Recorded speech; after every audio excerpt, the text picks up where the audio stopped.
Boas-vindas a todas, todos e todos. Acho que vai dar início ao nosso encontro de hoje, né, no curso Diálogos. Eu me chamo Henrique Falcão, eu faço parte da diretoria de Educação e Pesquisa da Oficina Francisco Brenan, trabalho como educador museal da instituição e vou estar acompanhando vocês hoje aqui. Foi indicado a gente se autodescrever, já que esses vídeos vão estar disponibilizados posteriormente também nas redes sociais. Eu sou um homem cis, socialmente lido como uma pessoa branca. Eu tenho um cabelo cacheado, castanho escuro, raspado nas laterais, com 2 linhas desenhadas do lado direito, assim como a linha na minha sobrancelha também. Eu tenho um piercing na orelha esquerda. Estou trajando uma camisa verde escura lisa. Eu estou usando alguns colares, um colar de semente de Ave Maria, outro de miçangas, ambos são guias de Jurema Sagrada, é a religião do qual eu sou adepto. E atrás de mim tem uma parede branca com algumas flechas pretas desenhadas, né? Então, a gente começa hoje mais uma noite de diálogos entre natureza, cosmologias e territórios. A gente está na nossa 2ª edição do curso, né, que acontece em parceria com a Universidade Federal de Pernambuco. E para quem acompanhou a primeira edição, ou teve acesso aos encontros da primeira edição, que já estão no YouTube, no canal da Oficina Francisco Brenan, que foi no ano passado, esse ano é perceptível que a gente está num formato um pouco diferente. A gente está mais voltado para uma experiência didática de ensino na sala de aula, né? na vivência e prática da sala de aula. O nosso curso ele tem como formato 3 módulos, e cada módulo é composto por 3 encontros. A gente já teve, nesse nosso primeiro módulo, a primeira conferência, o segundo encontro é um diálogo de experiência, e hoje é o 3º encontro, que é uma discussão didática. Nosso encontro faz parte ainda do primeiro módulo. Estamos hoje fechando o primeiro módulo, e esse módulo é intitulado A Crise Climática tem Raça, Classe e Gênero.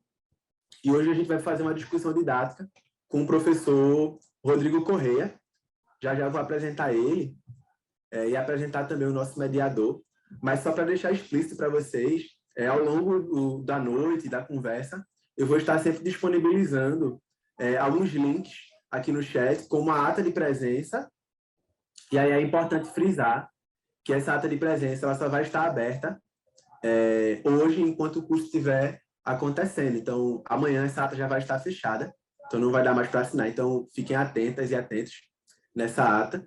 Vou também estar mandando no chat o grupo do WhatsApp e o manual do curso, que tem no formato PDF de Drive. Vocês podem fazer download, podem acessar. Então, esses eram os informes que eu queria passar. A nossa discussão didática de hoje ela vai se dar com o professor Rodrigo Correia, que já se encontra aqui. O professor Rodrigo Correia, ele é um professor de geografia, graduado pela Universidade de Pernambuco, tem especialização em gestão ambiental pela Fafiri e também tem mestrado em gestão de desenvolvimento local sustentável pela UPE, também pela Universidade de Pernambuco. Ele também é coordenador da Pastoral Ambiental da Arquidiocese de Olinda e ele é professor no EREM, professor Cândido Duarte. E aí eu já conheci o professor Rodrigo, queria até trazer um pouco para vocês, visto que já fizemos um trabalho juntos, em parceria com o Quilombo Cultural Malunguinho, que é o coletivo que eu faço parte, onde plantamos o primeiro pé de Jurema na Escola Pública do Brasil, em prol da memória histórica e divina de Malunguinho, e também na luta contra o racismo religioso na escola, e conectando tudo isso com a questão ambiental, que é de suma importância para essas cosmovisões, para essas cosmopercepções. Então, já conheci o professor Rodrigo, já desenvolvemos ações juntos, principalmente nesse quesito de diversidade religiosa e respeito, e luta contra o racismo religioso. E como mediador, nós vamos ter hoje o professor e pesquisador Pedro Silveira, que também já está aqui presente. O Pedro Silveira ele é pesquisador da Fundagem, da Fundação Joaquim Nabuco, ele é antropólogo, e ele também é biólogo, doutor em Ciências Sociais pela Unicamp, e é docente do programa de pós-graduação de ensino de Sociologia da Fundagem. E ele também trabalha na pós-graduação de Antropologia da Universidade Federal, e desenvolvendo diversas pesquisas, diversos trabalhos sobre ecologia e política com povos e comunidades tradicionais nessa interface entre antropologia e ecologia, né? Então, queria passar a palavra para o mediador Pedro e logo em seguida também para o nosso convidado, professor Rodrigo. E espero que todas e todos aproveitem a noite, que seja uma noite de bastante troca, que a gente possa estar ampliando nossas contribuições epistemológicas na noite de hoje. Então, fico muito grato. Professor Pedro, se eu puder assumir a voz, fico muito grato também. Obrigado, Henrique. Vocês me escutam bem? Sim? Maravilha. Boa noite, minha gente. Eu estou feliz novamente da gente estar no nosso terceiro encontro, né, do módulo, finalizando esse módulo hoje, como o Henrique disse. A gente pode hoje tentar agregar aí as discussões, né, dos últimos 2 encontros para tentar fechar esse módulo com chave de ouro. Então, eu vou começar de novo também, né, fazendo a audiodescrição.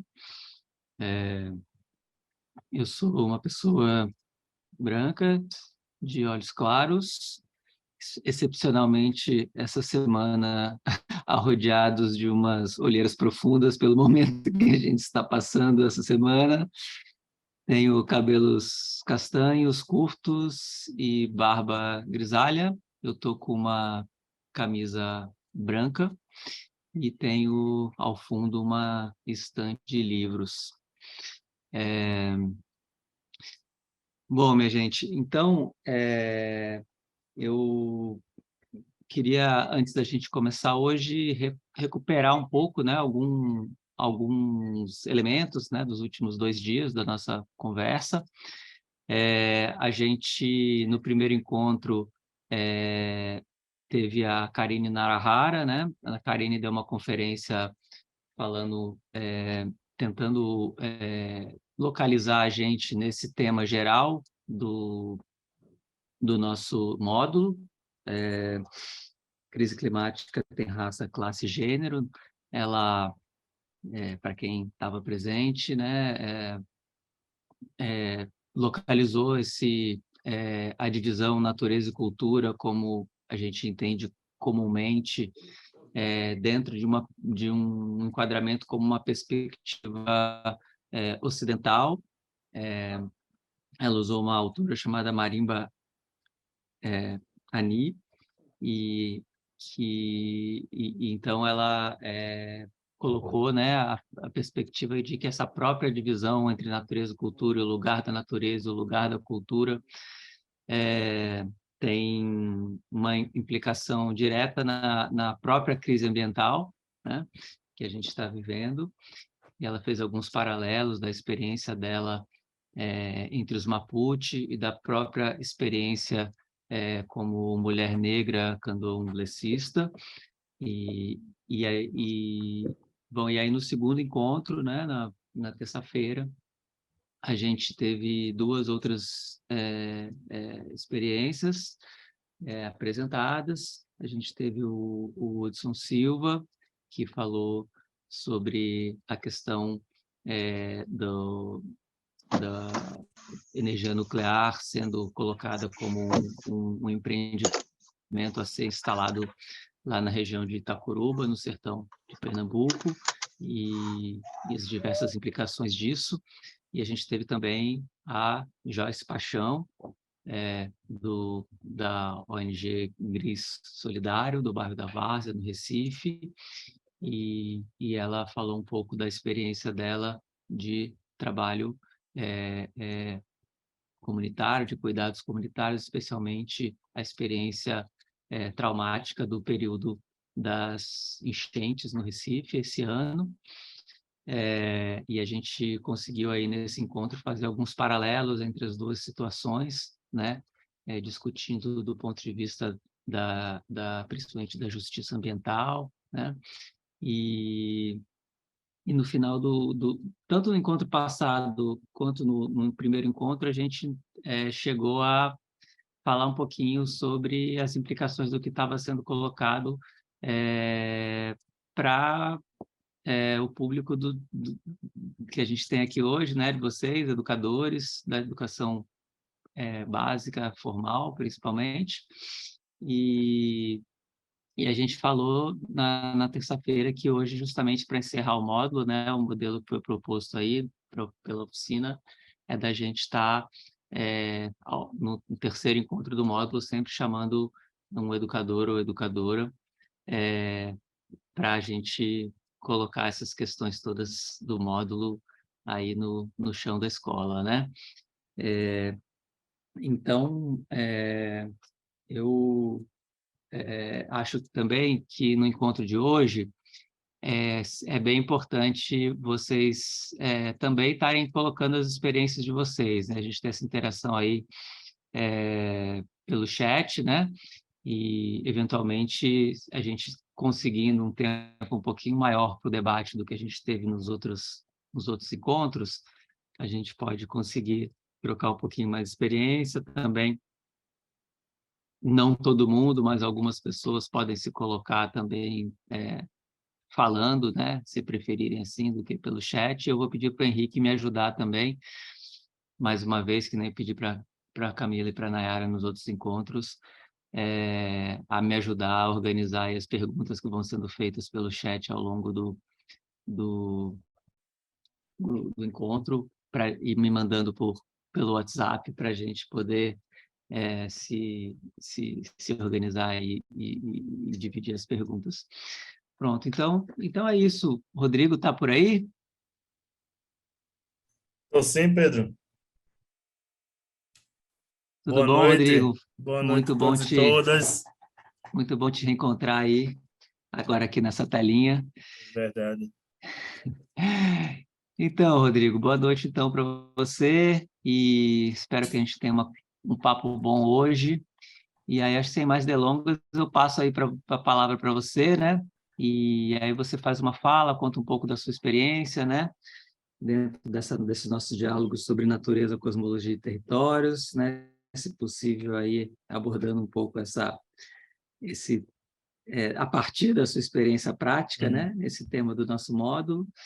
E aí a gente conversa nesse momento, são 149 pessoas aqui conversando juntas, né? Que bom. Uma grande roda. Vamos embora. A palavra é sua. Gente, boa noite a todos e todas mais uma vez, né?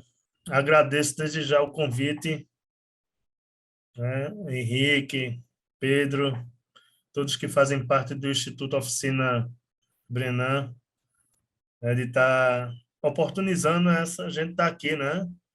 E dialogando com os outros professores e professoras, né? A gente não traz aqui a verdade, a gente procura colocar a nossa experiência para que a gente possa conversar, dialogar, se animar, que é necessário, né? Nessa caminhada difícil que é a educação no Brasil, né? A caminhada da educação no Brasil é bem tumultuada e nos últimos tempos ainda mais. E fazendo a minha descrição, né, antes de me apresentar melhor até, né, vamos fazer a descrição. Sou indígena, né, fazendo essa retomada da minha ancestralidade indígena.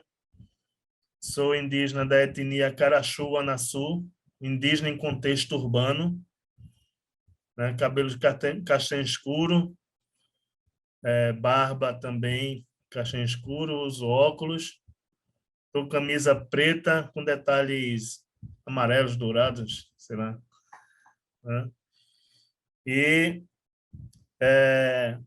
a minha caminhada, Pedro e demais companheiros e companheiras, né? Ela vem muito, né? Como o Henrique me apresentou, sou professor de geografia, mas também faço parte da coordenação da Pastoral Ambiental da Arquidiocese de Recife.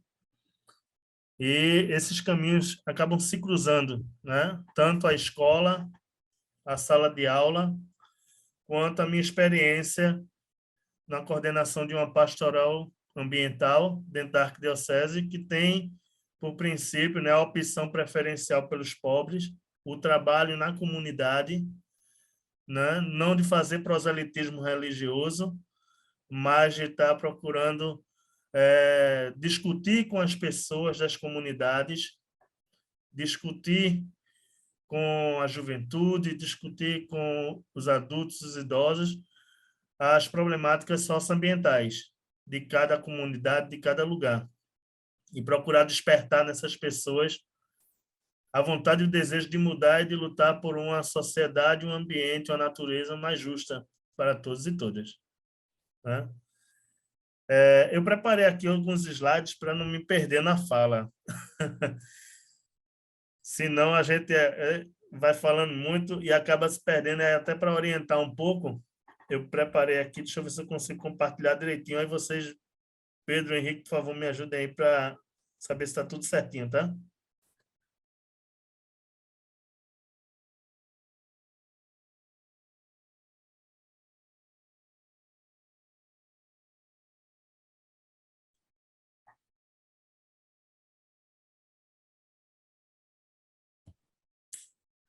Tá dando para ver, professor. Tá dando? Deixa eu mudar aqui, que eu acabei já colocando na página aqui. Tá tudo certinho, né? Todo mundo está enxergando aí, né? Então, assim, como eu falei, eu preparei esses slides mais para orientar, tá certo? Para a gente não fugir muito da nossa conversa, da proposta. E aí tá a apresentação, né? Meu nome, Rodrigo Corrêa, mas tem um nome também indígena. A gente fazendo essa retomada. E o nome indígena, Henrique, eu explico até, e Pedro, ele surgiu depois do convite. É uma coisa muito recente, essa minha retomada indígena de ser, né? O Arumã Carachu Anaçu. Arumã significa guardião do círculo. Né? E aí, tenho muito orgulho de estar fazendo parte dessa nova família, né? Dessa etnia que me abraçou, me acolheu. Então, estamos juntos aí nessa luta. Então, assim, o que é que guia o meu trabalho na escola, né? Então, aqui eu coloquei alguns, assim, vamos dizer,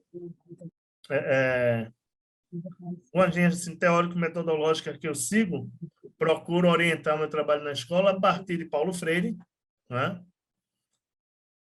Justamente a partir dessa educação contextualizada, essa educação não conteudista, né? Não dando foco no conteúdo. Eu trabalho numa escola que ela é de ensino médio, e aí os estudantes vêm muito com essa preocupação, né? Do primeiro, segundo, terceiro ano, com o Enem, com os vestibulares aí, né? Para entrar nas universidades. Mas eu procuro trabalhar os conteúdos de forma contextualizada, né? Para que a gente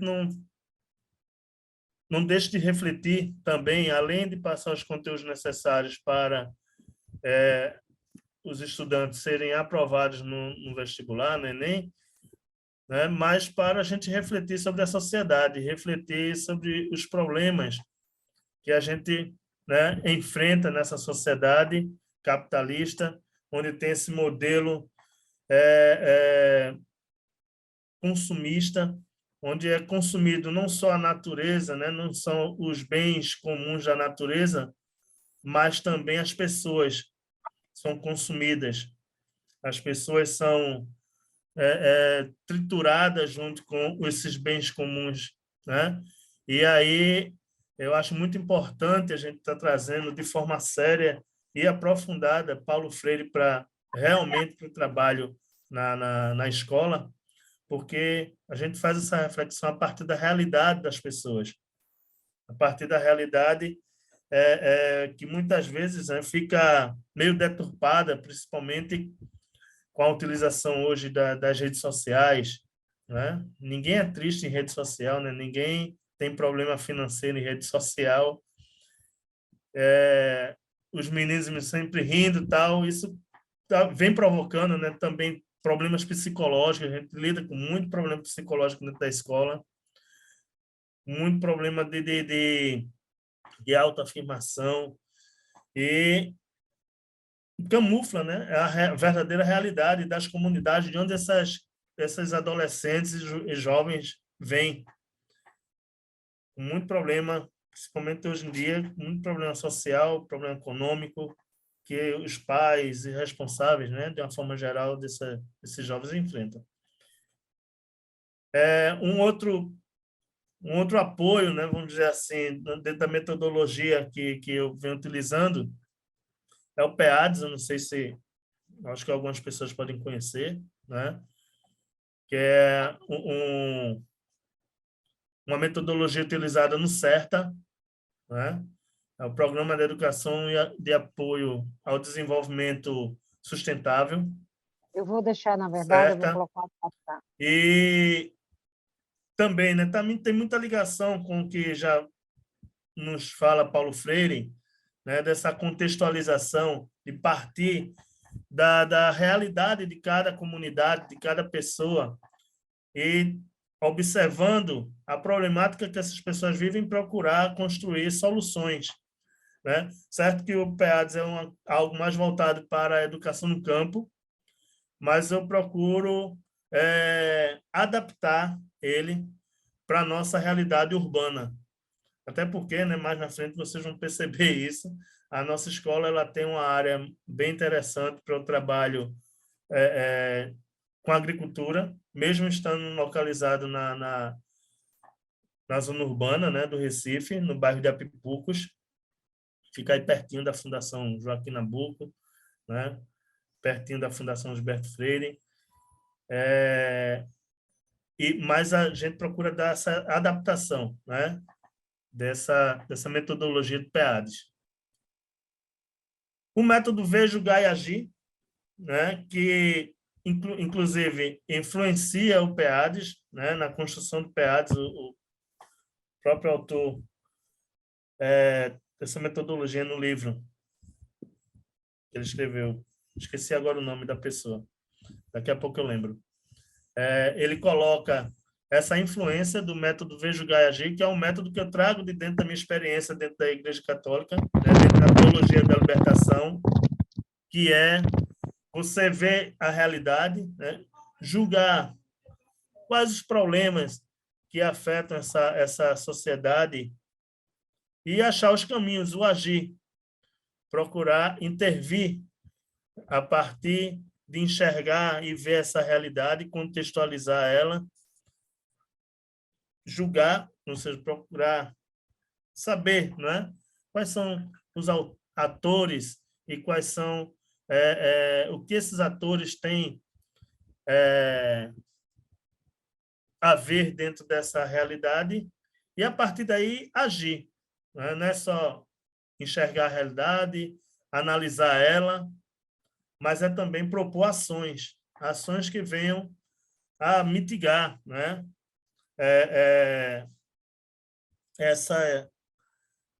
esses problemas que existem dentro da realidade, dentro da sociedade, desculpa. Esse método foi criado por padre Cardim, um padre belga, na Ação Católica, né, que ele desenvolveu essa atividade com os operários, a partir da Ação Católica, que acabou sendo trazida para o Brasil e ganhou muito adeptos aqui, a partir da década de 60, 70, aqui no Brasil. Né, juntamente, vem caminhando junto com a teologia da libertação. Até o próprio Papa Francisco, ele escreveu a Laudato Si, se utilizando muito desse método. E aí, né, na escola e na comunidade, como é que a gente traz, né, como é que a gente trabalha, procura trabalhar essa questão do aquecimento global, das mudanças climáticas, né? E tem, né, dentro dessa perspectiva de trabalhar dentro das comunidades, você tem um princípio da discussão da problemática ambiental, que é o pensar global e agir local. Ou seja, você não deixa de estar pensando as questões mais globais, mais gerais, que é importante, porque a mudança climática ela afeta todo o planeta, né? Mas de que forma essa mudança climática, esse aquecimento global, ele se reflete dentro das nossas comunidades, né? No local onde eu moro, na periferia, de que forma essa mudança climática, o aquecimento global vai estar ocorrendo. E, a partir daí, né, de que forma eu posso agir localmente? Porque toda mudança, toda transformação na sociedade, ela começa de um pequeno espaço, né? Ela começa a partir do indivíduo e de uma coletividade próxima e vai se expandindo. Então, de que forma a gente pode agir localmente, né? De que forma a gente pode enxergar esses problemas da mudança climática, do aquecimento global, algo que parece tão distante, porque quando se fala muito em aquecimento global, se lembra logo do derretimento das geleiras, né? Se fala na perda de biodiversidade, de ecossistemas, mas muitas vezes isso pode ser algo que não está muito concreto para as pessoas. Na escola, na comunidade, de que forma isso aparece, né? E aí a gente traz só um pequeno cenário, né, do que é essa emergência climática no contexto global, para ir afunilando, né, para dentro da nossa escola, para dentro da nossa comunidade. E aí eu trago o relatório do IPCC de 2019, né, onde ele alerta já para o aumento da temperatura de 1,5 graus, que é muito, e isso tem consequências, né? Essa mudança, esse aumento na temperatura, altera os padrões climáticos, o que gera, né, os extremos climáticos, ou seja, essa emergência climática é algo que já está acontecendo. Antes a gente falava muito que como fosse algo do futuro, distante, mas a gente já percebe hoje, ocorrendo hoje, nesse exato momento, essas alterações no clima. Muita chuva, chuvas torrenciais, secas prolongadas demais, né? E as alterações também, né, nesses padrões, você tem alteração no ciclo hidrológico, justamente ocasionando esses eventos extremos, né, com chuvas, tempestades, furacões, ciclones, de forma intensa, né? Ou seja, aumenta a quantidade, aumenta o volume também, por exemplo, de chuvas que caem em um curto espaço de tempo, mas que caem em grande quantidade, secas que se prolongam, né? Passam da época, vamos dizer assim, que o ciclo estava mais acostumado. E isso tem consequências para a sociedade, né? Isso vai se refletir nas cidades, no campo, com enchentes, deslizamentos, escassez de água, inundações, né, em plantações, ou seja, ocasionando perda, né, de plantações, de culturas que às vezes está numa época que ela não necessita tanto de água, chove muito, já se perde, ou uma seca no período que necessitava de chuva, né? Enchentes, isso aí, para quem mora aqui no Recife, né? A gente não precisa nem estar falando muito, né? O Recife não pode ver um pingo d'água que inunda tudo. Deslizamento nem se fala, áreas de risco, né? Pessoas que moram em áreas de risco. Mas esses impactos negativos na sociedade ocasionados pelo aquecimento global, né, pelas mudanças climáticas, eles não afetam de forma homogênea a sociedade, né? Eles vão afetar, né, quem são os mais afetados pelos eventos extremos. E aí eu trago alguns dados, né, do PNUD, do relatório do PNUD de 2011, que fala muito a questão desses eventos extremos, né, das mudanças climáticas afetarem muito as mulheres, né, como a gente tem aqui. Na medida em que as mulheres dos países mais pobres se encontram desproporcionalmente envolvidas na agricultura de subsistência e recolha de água, enfrentam consequências adversas mais significativas de degradação ambiental. Muitos povos indígenas também dependem fortemente dos recursos naturais e vivem em ecossistemas especialmente vulneráveis aos efeitos das alterações climáticas. Esse relatório, né, para quem tiver interesse, é o relatório PNUD de 2011. Ele faz justamente aponta essa inter-relação dos grupos mais vulneráveis, né? Mulheres, negros, indígenas, crianças, com as mudanças climáticas. Quais as consequências? E ele aponta justamente, né, que esses grupos, por utilizarem mais os bens comuns da natureza, por estarem mais perto, por necessitarem dessas áreas para sua para sua subsistência ou para a manutenção, né, dos seus costumes, da sua cultura, eles são mais afetados. Na outra parte, esse mesmo relatório ainda diz, né? A degradação ambiental reduz a capacidade das pessoas em diversas formas, não se limitando aos rendimentos e meios de subsistência, mas abarcando também os impactos na saúde, na educação e em outras dimensões do bem-estar. Então, afeta as pessoas, as comunidades de uma forma geral, né? E aí eu trago um pouco para a nossa realidade aqui do Recife, né? A realidade que eu vivo. A gente tem aqui 5 mapas, e cada um deles você tem questão da população negra, a renda média domiciliar, né? As mulheres responsáveis pelo domicílio, até um salário mínimo, e o esgoto, né? As casas que realmente são atendidas por esgoto. Deixa eu puxar aqui um pouquinho, está bem simples. Então, vejam, aonde você tem aí o vermelho, né? O vermelho mais escuro, né? Chegando aqui mais escuro, significa a maior quantidade de população negra no Recife. Então, vejam, bairros aqui da zona norte, né? Já aqui divisa com Olinda, aqui desse lado.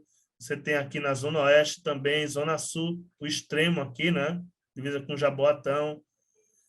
E se a gente comparar aqui, né, a renda média domiciliar, quanto mais vermelho aqui, também vai ser, né, a renda domiciliar mais baixa. Então, vejam que aonde se encontra a população negra, também se encontra uma baixa renda domiciliar, né? Os mesmos cantos, ó. Pode ver aqui, Zona Norte, Zona Oeste, Zona Sul, né? Os extremos aqui, ó, fazendo esse U aqui, né?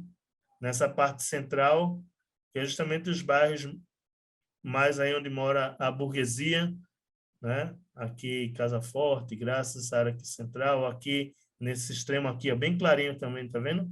Aqui é Boa Viagem. Vejam aqui que a renda média domiciliar mais baixa casa com a renda, ou casa com a população negra, e que, por sua vez, se a gente prestar atenção, né, vai também estar ligado aos domicílios onde a mulher é responsável, né, pelo domicílio com até um salário mínimo. Então, quanto mais claro aqui for o verde, né, quanto mais clarinho, quase branco, vai ser justamente as áreas onde as mulheres, né, são responsáveis aqui pela renda, pela casa, né, e com baixo salário. E aqui também, ó, um outro que mostra a questão do atendimento por esgoto, né? Então, juntando esses dados aí, mostra muito onde está localizada a população vulnerável, né? na cidade do Recife, trazendo essa realidade que eu conheço. E se a gente pegasse um outro mapa aqui mostrando as áreas onde ocorreram nas chuvas, né? Maior quantidade de deslizamento, inundações, né? Enchentes, a gente ia ver que justamente nessas áreas aí, essas áreas de morro daqui da Zona Oeste, da Zona Sul, né? E do Norte aqui, da Zona Norte, foram as mais afetadas, né? E aqui na margem do Rio Capibaribe, que passa bem aqui no meio, as comunidades também que foram mais afetadas por enchentes, né? Então, acho que é um cenário em que esses dados nos mostram, né, que é um cenário que se casam, infelizmente, aonde está a população negra, ela é também de baixa renda, né, domiciliar. As mulheres é que estão mais à frente da família e a ausência do poder público, né, porque a falta de atendimento aí de esgotamento sanitário mostra a falta justamente do poder público chegar junto com política habitacional, com o necessário para as pessoas viverem dignamente, né? E isso tem consequências terríveis, justamente porque não é por conta somente do aumento das chuvas, né, que a gente tem ocasionado aí tragédias, mas por conta da falta de responsabilidade do poder público com essas comunidades, em especial a população negra de baixa renda e mulheres.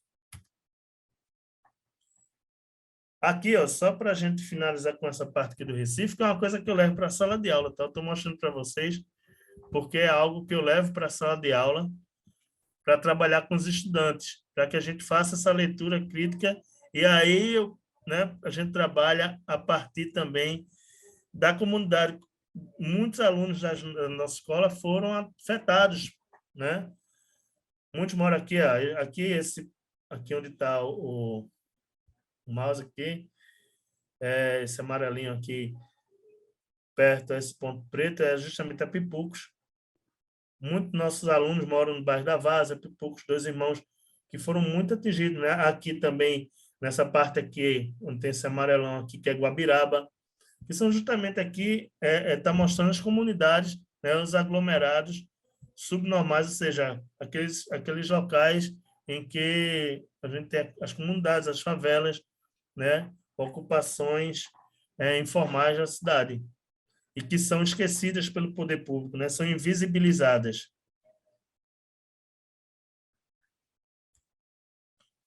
E eu trago, né, Milton Santos, que fala justamente, né, dessa questão da ocupação do território.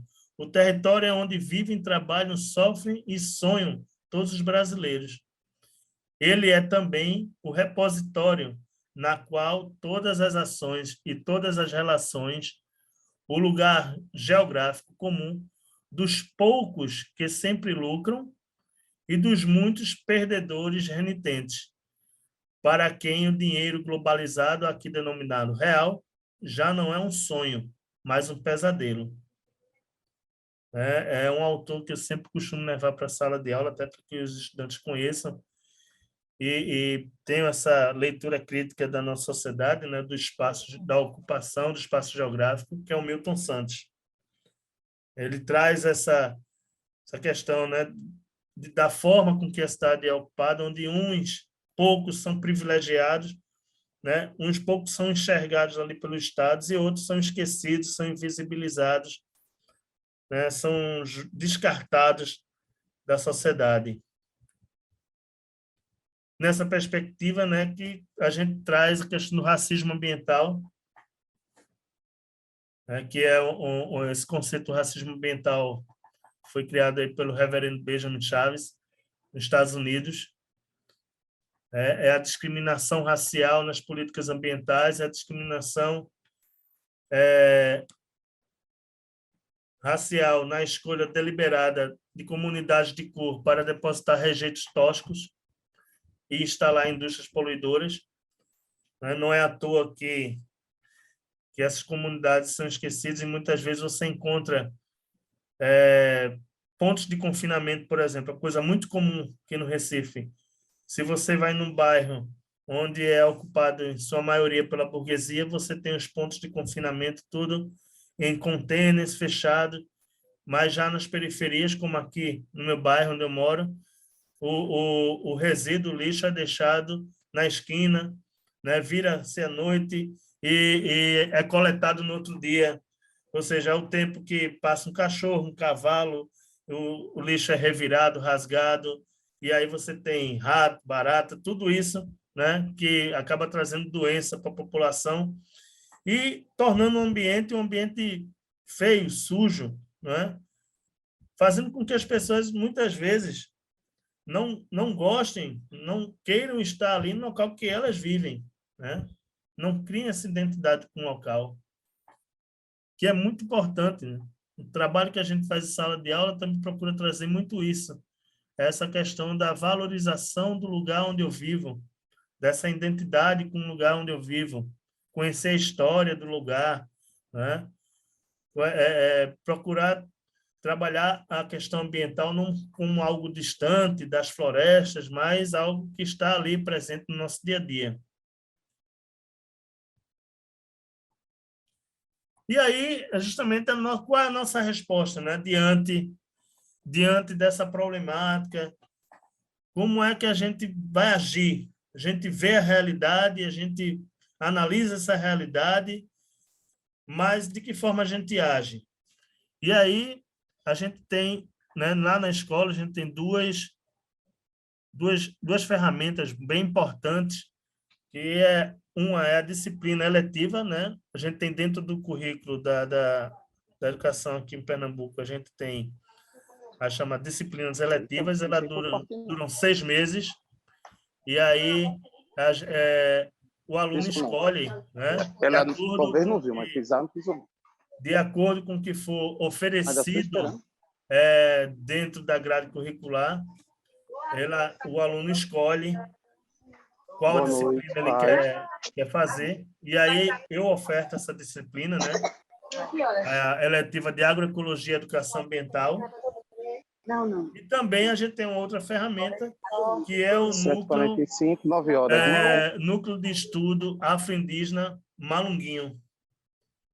É um núcleo de estudo afro-indígena, se eu não estiver enganado, primeiro na escola de ensino médio, né, no estado de Pernambuco, onde a gente procura discutir as questões étnico-raciais, né, de enfrentamento ao racismo, desenvolvendo atividades, levando palestras, oficinas, e aí tanto para a disciplina letiva quanto para o núcleo, que acabam se integrando, né, dentro das atividades da escola, a gente conta muito com a parceria, como o Henrique falou lá no início, né? Uma das parcerias que é o coletivo, né? Cultural, o grupo cultural Malunguinho. Depois, Henrique, tu me corrige, viu? Eu sei que errei o nome, esqueci agora. Quilombo Cultural Malunguinho, né?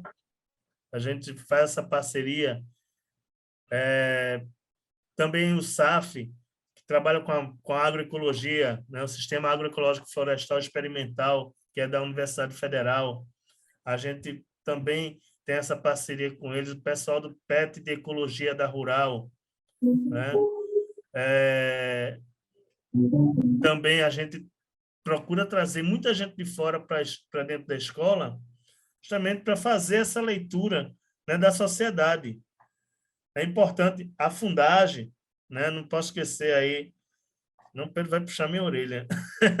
A fundagem, que é uma parceria também da nossa escola, porque a gente trazendo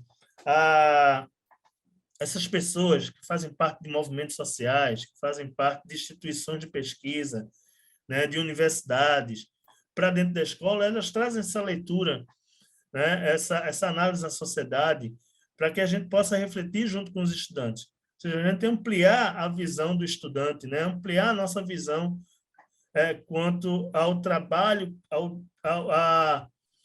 na verdade, quanto a... Como é que eu posso dizer? Quanto ao propósito da escola na sociedade, né?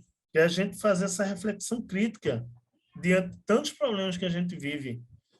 De que forma o estudante, né, não é no futuro, mas agora, como é que ele pode estar atuando na sociedade? Não é algo do futuro, né? Ah, o futuro, não. A gente, quando está construindo, a gente está vivendo agora. E aí, de que forma esse estudante pode estar interferindo nessa realidade? Por isso que a gente procura fazer sempre, né? Esse trabalho não seria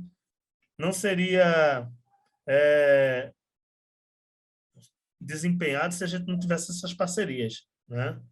É muito importante a gente ter essas parcerias. Mesmo assim, não é fácil, né? A gente tem, dentro, por exemplo, da disciplina de agroecologia, que a gente coloca a mão na massa, né? Vai lá para um espaço que a gente tem horta, a gente está cultivando agora, no momento, plantas medicinais, a gente está com um trabalho voltado para as plantas medicinais, e aí todo esse conhecimento também ancestral, né? Afro-indígena, e a gente está produzindo também alguns fitoterápicos, né, com os estudantes, mas não é algo fácil, né? Falando assim, parece até que o negócio é um passo de mágica, que a gente resolve tudo, é só chegar lá e a coisa acontece. Não, tem todo um processo, até porque a gente está lidando com estudantes que às vezes nem sequer pegou numa enxada, né? Sabe nem como é que pega numa enxada. Às vezes tem até nojo, medo de pegar na terra. E aí a gente vai quebrando todo esse, sabe, esse paradigma urbano que de onde vem a comida, né? De onde vem as coisas que a gente usa no nosso dia a dia, vem tudo da natureza, vem da agricultura. E aí a gente procura aí trabalhando essas questões, não é fácil. Tem menino que acaba o ano, acaba o semestre, né? No caso, a disciplina eletiva, que ela é semestral, é dividida em duas partes, né, do ano. E ele não se acostuma, ele não entra na cabeça dele, sabe, essa importância. Né? A mesma coisa no núcleo de estudo afro-indígena, a gente trabalha uma coisa, outra ali nessa temática, mas quando termina lá, né, termina o ano, no caso do núcleo, que eu pretendo também transformar numa disciplina eletiva para que a gente tenha de forma mais sistemática dentro da grade curricular esse trabalho. E ele também não compreendeu muita coisa, né? Então, assim, é a coisa bem dinâmica, bem dialética, não tem nada fácil, né? Porque eu gosto muito de falar isso, porque muitas vezes parece até que quando a gente está falando da experiência pedagógica, né, experiência dentro da escola, parece que as coisas acontecem de forma automática e muito fácil, muito bonito. Mas não é, tem os perrengues, né? Tem as dificuldades que a gente vai enfrentando. E por isso que eu digo que as parcerias são muito importantes para que a gente vá, né, de forma mais maleável, driblando esses problemas, driblando essas dificuldades que a gente vem a ter. O pessoal de fora que chega, às vezes, com mais oxigenado, mais vibrante, ajuda sempre a jogar o nosso trabalho mais para cima, né? Ajuda sempre nessa caminhada. Bem, seria isso, Pedro. Minha apresentação. Acho legal a gente abrir agora aí para as conversas, as perguntas, para os questionamentos. Deixa eu ver como é que eu faço aqui para parar de compartilhar.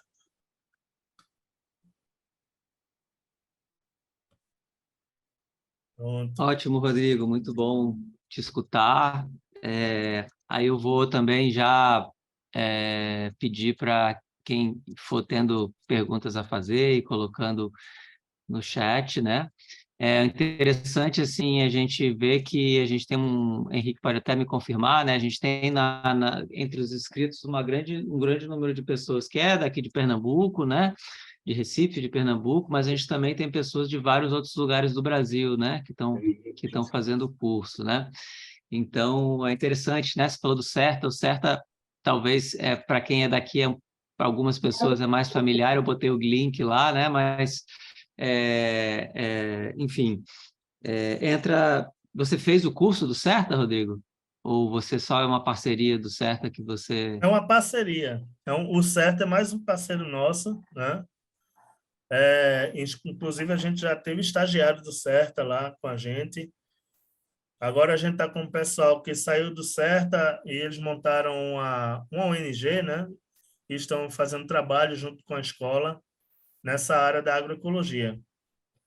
Pronto, que o certo uma experiência que até a gente tinha pensado em trazer para esse curso, né? Talvez numa próxima edição, não foi possível, mas que é justamente uma iniciativa, né? Que parte de uma organização não governamental e que se transforma num curso com participação do governo do estado, né? E tem muita gente da área rural e da área urbana passando por essa formação em agroecologia, e a gente vê a reverberação disso em Recife, né? E aí é interessante, dentre essas parcerias, né?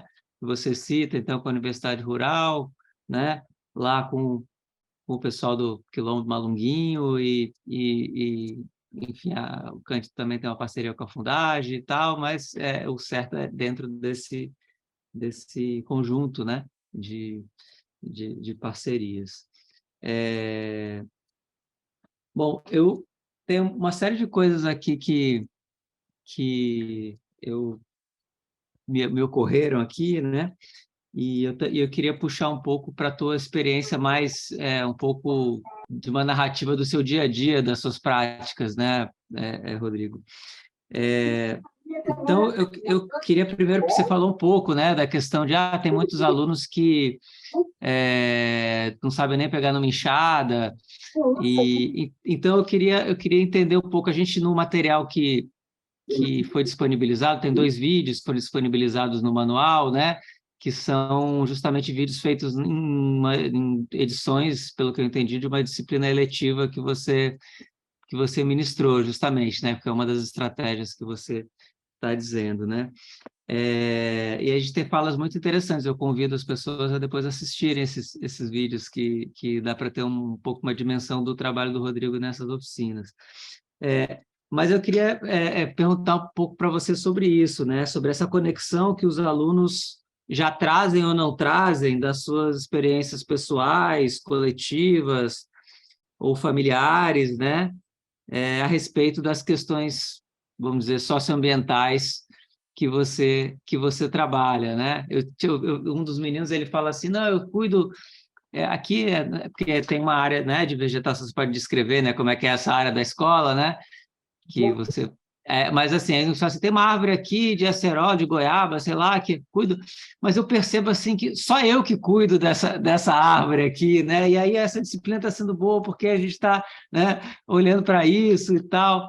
Enfim, eu queria que você falasse um pouco disso, né? Eu imagino que tem pessoas que chegam de uma realidade absolutamente apartada, né? De das conexões que você propõe, e talvez outras pessoas tragam outras coisas que possam compartilhar, né, com os colegas e tal. Então, se você puder falar um pouquinho disso na prática, assim, para a gente começar. Então, Pedro, justamente isso, né? A gente tem várias realidades. Uma coisa interessante é que a nossa escola ela não atende somente uma comunidade local, né? Assim, no entorno da escola, como geralmente acontece em escola de subúrbio.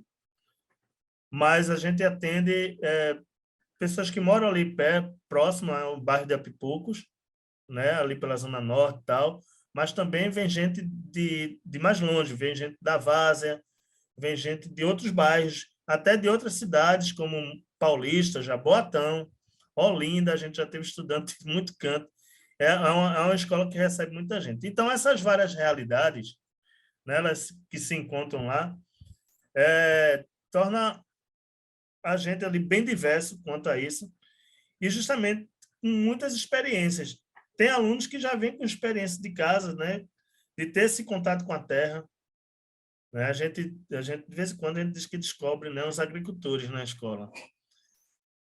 Estudantes que já têm esse contato, que ajudam a gente, inclusive, no manuseio, né, no dia a dia, nos afazeres ali, cuidando das plantas, né, sabendo da importância. Por exemplo, tem uma dificuldade tremenda, né, principalmente esse período agora do verão, aqui, né, o nosso verão aqui, na verdade, a gente está na primavera, mas Recife já esquenta bastante agora na primavera, né? E para quem não conhece aqui a região, A nossa primavera e verão já é o período que não chove muito. Então, a gente, geralmente, nesse período, morre muita planta, porque os meninos também não têm aquele costume de estar indo lá, regar, tal. E quando a gente encontra um agricultor, né, dentro da turma, dos estudantes, eles ajudam muito a gente nesse manejo, porque eles vão lá, colocam água, né, tem esse cuidado. Traz experiência de casa, né? Com esse trabalho mesmo das plantas medicinais, a gente descobriu muita gente mesmo, que ainda tem uma avó rezadeira, né? Que usa muitas plantas medicinais em casa. Descobriu gente que é do candomblé, descobriu gente que é da Jurema, né? Entre os estudantes, até inclusive indígenas, né? Indígena que veio do interior para morar aqui com os pais, mas a realidade dele, né, a origem dele é indígena, né, de algum interior aqui de Pernambuco, às vezes até de outro estado também. Mas a gente tem essa diversidade e é muito bom esse diálogo, porque a gente sai, é como se a gente estivesse garimpando, sabe? Sair daquele quadrado da sala de aula, somente passando conteúdo, passando conteúdo, passando conteúdo, quando a gente senta com eles, né, para conversar sobre a horta, para conversar sobre algum tema de forma mais livre, né, principalmente numa roda, num círculo, e eles se abrem mais com a gente e vão falando da realidade deles, trazem essas coisas assim, que às vezes acaba sendo surpresa, né, para a gente, porque muita gente, por exemplo, nessa parte de assumir que é de uma religião de matriz afro-indígena, é muito difícil para eles. E aí, eles contam quando sentem confiança, quando eles sabem, assim, eles sentem que o terreno, vamos dizer assim, dá para ele pisar, né? E aí é muito massa, porque a gente acaba trazendo também, ó, tu conhece alguém, traz aqui para conversar com a gente, né? Quando a gente não vai até os locais, a gente também procura levar as pessoas para dentro da escola e, às vezes, até pessoas que os alunos conhecem, indicação deles para fazer parte de uma oficina, de uma palestra, né? Então, é muito isso, Pedro. Esse diálogo é massa por conta disso, porque a gente vai trazendo essas experiências dos estudantes, mas também tem aqueles, né, que nunca tiveram contato, mas já acaba sendo uma troca com os que têm mais contato, né, com a terra, com essa questão dos conhecimentos, saberes tradicionais, né, dentro da família. Legal. Tem algumas pessoas comentando e fazendo algumas perguntas aqui. Antes de passar para as perguntas das pessoas, eu queria só comentar o seguinte, né? A escola, o Cândido Duarte, né, onde você leciona, é uma escola que é um tipo de modelo de escola, né? Que é uma escola de referência, né? Que é uma escola que os alunos passam a maior parte do dia na escola, né? Uma escola do tipo integral, né? Vamos dizer assim, ou semi-integral, né? E aí, isso traz talvez algumas especificidades, né, diferentes de outras escolas, né? Não sei qual é a própria avaliação que você tem desse modelo das escolas de referência, né? Mas, e uma coisa que eu queria pedir para você comentar um pouco assim, né? Dentro dessas escolas de referência, você fala desse núcleo de ensino afro-indígena, né? Que eu vejo como realmente uma novidade, né? E tem uma coisa anterior, né? Que não veio exatamente criada a partir de uma experiência de uma escola, mas que é a coisa dos núcleos de gênero, né? Que eu acho que lá no Cândido Duarte também tem, né? E que funciona, eu imagino que de maneira diferente em escolas diferentes. Então, primeiro eu queria perguntar um pouco como que essa história, né? Você falou assim, as eletivas e o núcleo, né? São maneiras que eu encontro de dar conta, né? Talvez de conseguir sair um pouco do formato da escola tradicional, que às vezes a própria estrutura física, curricular e certas coisas de precariedade dificultam uma educação mais libertadora, mais transformadora, digamos assim, né? Então, como é que você vê isso, né? Esse modelo das escolas de referência, essa possibilidade dos núcleos, né? e das eletivas e tal, nesse contexto desse novo ensino médio também, né? Estou perguntando muitas coisas de uma vez, mas assim, mais para você trazer da sua experiência, né? Então, quanto aos núcleos, né? A gente tem esse núcleo de gênero, como você citou, que é algo que vem mais de uma política mesmo da Secretaria da Educação, né? É algo mais amarrado, vamos dizer assim, mais sistematizado pela Secretaria da Educação. A Secretaria da Educação, inclusive, incentiva a formação desses núcleos de gênero. E, geralmente, eu não sou responsável, a responsável é a professora Mônica, que é a professora de português, né, da nossa escola. Também faz o mestrado também, né, na Fundagem. A nossa aluna, Ela coloca dentro de uma eletiva. Ela pegou esse núcleo de gênero, o trabalho do núcleo de gênero, ela colocou dentro de uma disciplina eletiva, já que com o currículo do novo ensino médio, ele abre muitas brechas, né, no currículo, na grade curricular, para disciplinas eletivas.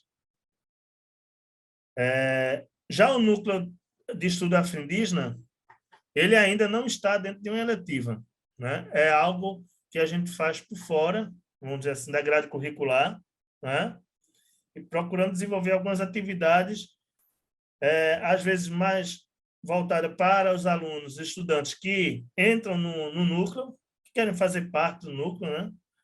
E aí eles, né, vão fazendo parte das atividades. Algumas atividades são mais reservadas para esses alunos e outras atividades do núcleo são mais gerais. E aí eu procuro utilizar até mesmo um espaço das minhas aulas de geografia para trazer um palestrante, um oficineiro, para falar sobre essa temática étnico-racial, né? Então, assim, o que eu pretendo fazer no próximo ano, justamente pegar o núcleo de estudo afro-indígena e colocar ele dentro de uma disciplina letiva. Até para ter um espaço, que foi o que eu fiz com a agroecologia e educação ambiental. Era uma atividade que a gente fazia em alguns horários, por fora da grade, e aí eu estava vendo que estava assim, perdendo a sistematização, né, da coisa. Não estava sendo algo constante. E aí, quando eu coloquei dentro da grade curricular, está funcionando melhor. Eu vou fazer o mesmo com o núcleo de estudo afro-indígena, justamente para a gente conseguir trabalhar melhor com os estudantes essa temática. Agora, o novo ensino médio, Pedro, é muito confuso, né? Assim, a minha opinião, eu não, vamos dizer assim, eu não posso nem ser algo mais crítico, até porque eu ainda estou entendendo, estou procurando entender esse novo ensino médio, a forma, né, com que ele foi colocado, né, com que ele foi levado para as escolas, na verdade, armou um grande abacaxi, né, para a gente descascar. Então, assim, a gente tem... Eu vou até chamar de uma certa vantagem de ter essas eletivas, né, de ter a oportunidade de encaixar essas eletivas, ou seja, os trabalhos que poderiam parecer fora da grade curricular, mas coloquei da grade curricular, mas não há um casamento muito bem arrumado com as disciplinas, né, da grade comum, do currículo comum, ou seja, geografia, português, inglês, né? A gente não consegue, vamos dizer assim, casar muito, fica um negócio muito solto. Eu, na minha opinião, primeira vista, assim, olhando o ensino médio, que é algo que a gente já tem formação e tal, mas é muito confuso ainda, justamente essa que a gente sente que não há uma junção, né, forma metodológica mesmo, da grade comum com essas eletivas, que eu acho que deveria ter, né, para que a gente desse até, inclusive, mais sentido ao que a gente trabalha, tanto nas eletivas quanto na grade comum. Acho que é uma junção, assim, um casamento mais perfeito, sabe? Mais próximo ali de casar as coisas. Da forma que está, tá muito solto. Isso daí eu acho que acaba prejudicando um pouco, principalmente para os estudantes, né? Lá na frente vão fazer um Enem, vão prestar um vestibular, vão fazer um concurso. Eu acho que precisa arrumar isso daí melhor. Mas é uma oportunidade interessante da gente colocar essas eletivas, porque aí a gente coloca justamente esses trabalhos que dá essa diferenciação, né? Dessas temáticas para os estudantes. A gente conseguir encaixar de forma mais sistematizada. Não sei se te respondi, sei se embananei mais ainda. Não, então, a existência de eletivas não necessariamente precisa vir acompanhada com todo esse pacote de, inclusive, dissolver, né, as humanidades, a educação física, as artes, a matemática menos aplicada, e, enfim, essas coisas de mais de entendimento a gente fez, ano passado, uma análise sobre esses novos livros didáticos com os alunos nossos do mestrado, e, assim, fiquei chocado com como são os novos livros didáticos desse novo ensino médio. Pessoal, Rodrigo, aqui no chat uma discussão acalorada sobre Jurema.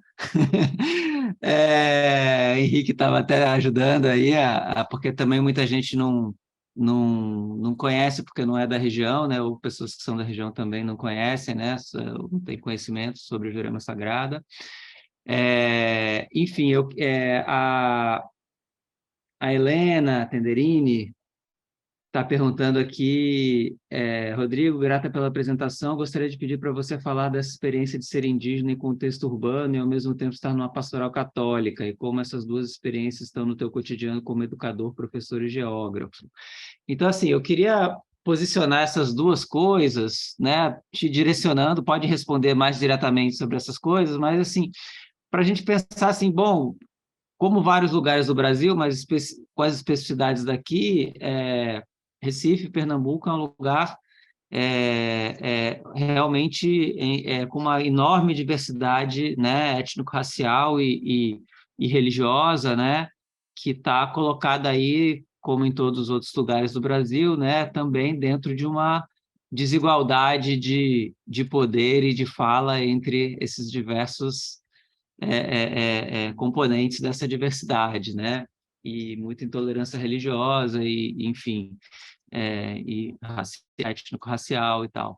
Então, isso está na escola, né? No dia a dia, e aí você vem tentando também trabalhar com essas coisas, né? Então, a Helena pergunta aí da sua questão pessoal, né, enquanto pastoral, enquanto essa sua identidade indígena, mas aí as pessoas perguntando sobre a questão da Jurema, aí perguntando também como é que é na escola você trabalhar isso, né, enfrentando uma intolerância religiosa que vem, né, na cultura dos alunos, né, aí você, enfim, abordar esse tema agora, eu estou dando os temas assim, livre, aí você desenvolve. Beleza.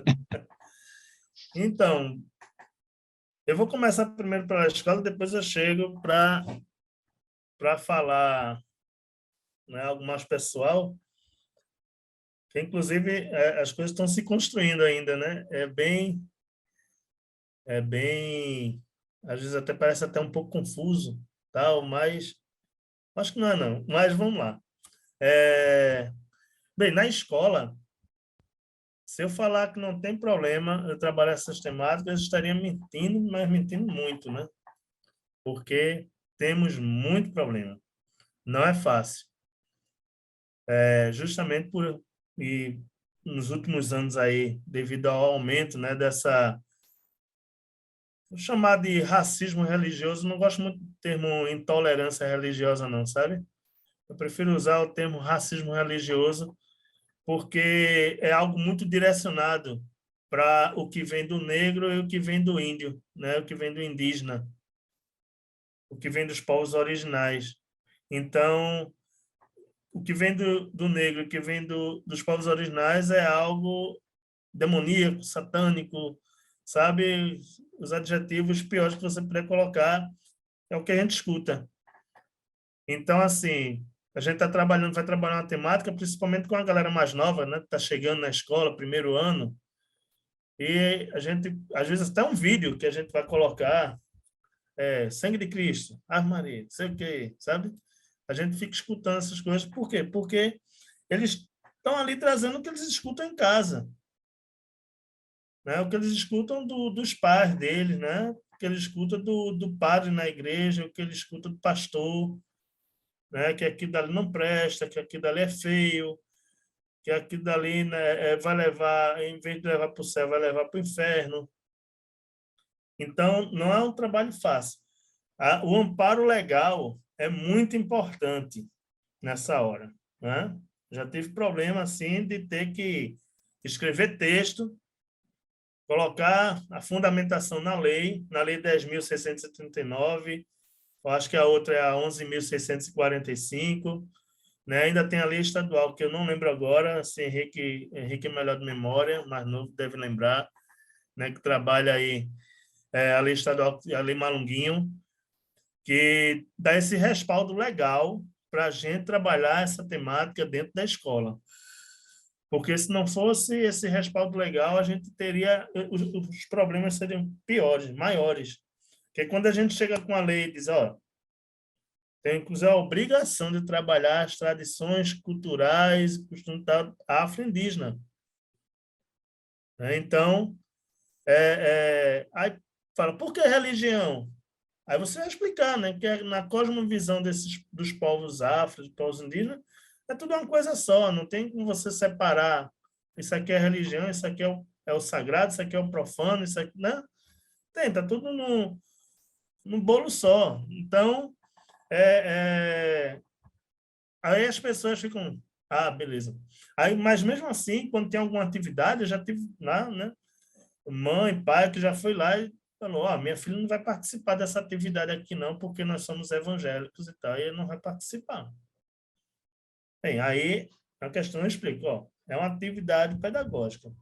Eu posso até passar uma outra atividade, né, teórica, mais teórica, dá para sua filha, seu filho fazer, mas ele vai perder uma experiência, um momento.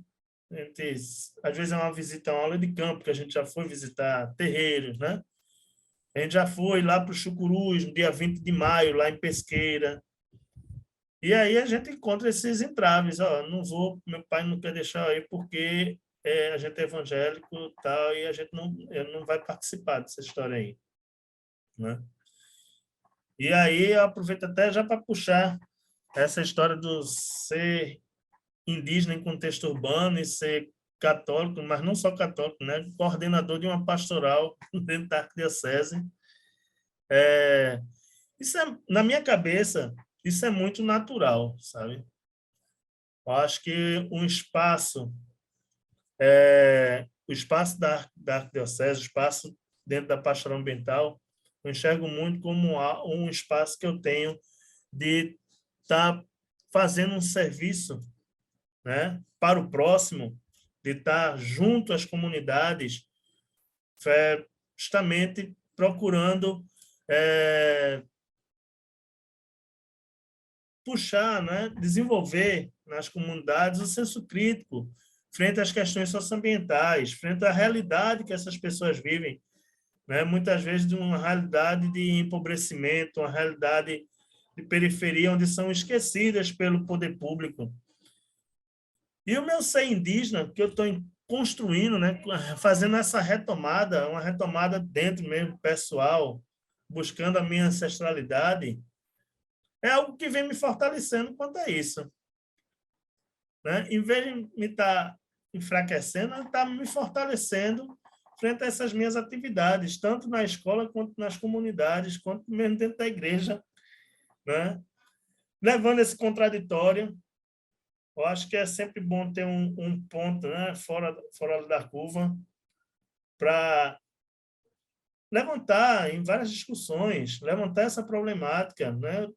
Não só a problemática histórica do passado, né, do que foi a Igreja Católica no passado, mas até o que ela hoje, o que ela pode ser hoje, e, infelizmente, o que ela às vezes ainda vem cometendo de erro frente a essas questões. E aí é massa ouvir alguém de dentro, de estar lá dentro, fazendo esse contraponto, né, muitas vezes, mas que a gente é bem acolhido. Não tive ainda grandes problemas quanto a isso, não, né? Inclusive, eu digo muito abertamente essa minha retomada quanto indígena, né, que estou fazendo na minha vida. Eu falo muito abertamente, sem nenhum receio, até porque eu acho que eu tenho uma compreensão de que é algo maior, sabe? É maior do que simplesmente uma instituição religiosa. É algo maior do que dogmas religiosos ali fechados dentro de quatro paredes da instituição da Igreja Católica, sabe? E no dia que me convidaram para sair por conta disso, a lamentar para eles, né? Mas é algo muito tranquilo, sabe, Pedro? Não tem muito problema com isso, não.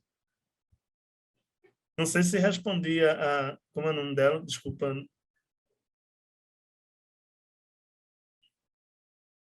Qual é o nome dela? Eliana, né? Não sei se... Não sei se eu respondi, né, a pergunta, a colocação que ela fez, mas na minha cabeça isso é muito tranquilo. Tem muito grilo não com isso, não.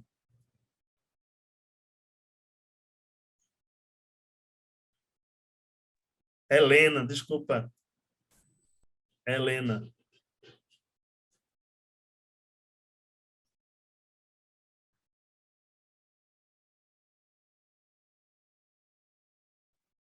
Bem, Pedro, outra pergunta aí? Não sei se eu respondi as duas que você me fez. Aí, que as várias, né? Tinha uma só. Rodrigo, ele estava falando que estava sem conseguir abrir o microfone, mas tem outra pergunta, assim. A Poliana está perguntando há quanto tempo você já exerce esse trabalho.